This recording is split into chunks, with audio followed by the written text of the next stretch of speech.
Assalamualaikum warahmatullahi wabarakatuh. Bagaimana kabar Bapak Ibu guru hebat Indonesia? Berjumpa lagi bersama saya Anissa SPD, JGP Angkatan 7, Kabupaten Banyuwangi. Dimulai pada tanggal 31 Mei 2023, pendidikan CGP memasuki modul 3.2 dengan materi pemimpin dalam pengelolaan sumber daya. Sama seperti modul sebelumnya, saya mempelajari modul 3.2 ini melalui LMS dengan menggunakan alur merdeka.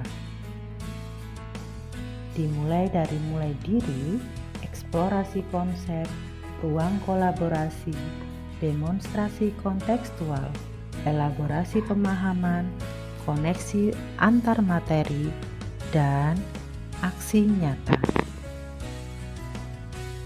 Pada modul ini, saya mempelajari bagaimana seorang pemimpin mengelola sumber daya, khususnya pemimpin di sekolah.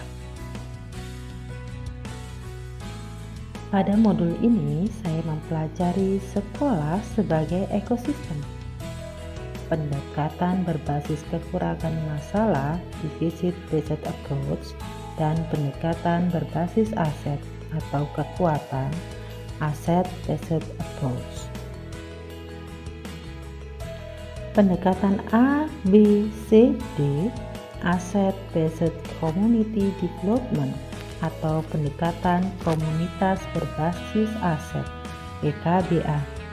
Pendekatan yang berfokus pada aset yang dimiliki sekolah sebagai basis utama pengembangan program sekolah. Mempelajari modul ini membuat saya memahami berbagai sumber daya yang ada di sekolah. Saya merasa tercerahkan dengan konsep-konsep yang ada pada modul ini, khususnya tentang pendekatan berbasis aset atau kekuatan. Menurut saya, jika seorang pemimpin di sekolah memahami dan menerapkan pendekatan ini, maka kualitas sekolah akan jauh lebih baik dari sebelumnya. Selama ini, dalam melihat kondisi di sekolah, saya lebih cenderung melihat dari sisi masalah atau kekurangannya. Paradigma ini membuat saya merasa pesimis dalam melihat perkembangan sekolah. Saya merasa jika sekolah ini sepertinya sulit untuk maju.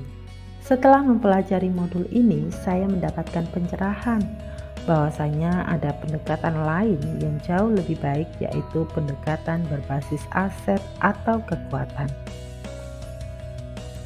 Setelah mempelajari pendekatan berbasis aset, asset-based approach akan memusatkan perhatian pada apa yang berjalan dengan baik, yang menjadi inspirasi, yang menjadi kekuatan ataupun potensi yang positif. Pendekatan berbasis aset akan memandang sekolah kita dari segi positifnya, sehingga kekuatan sumber daya manusia dalam organisasi tersebut dipastikan akan meningkat dan kemudian organisasi tersebut akan meningkat secara berkelanjutan.